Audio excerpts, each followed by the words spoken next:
My name is Brett Kennedy. I'm a data scientist, and I'm here to introduce my new book with Manning Publishing. It's called Outlier Detection in Python.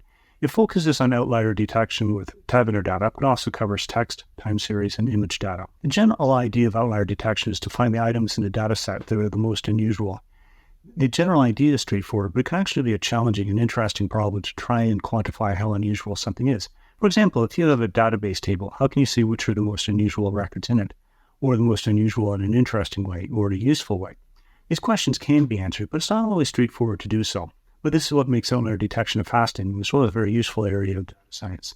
It's an area of data science that really every machine learning practitioner should know.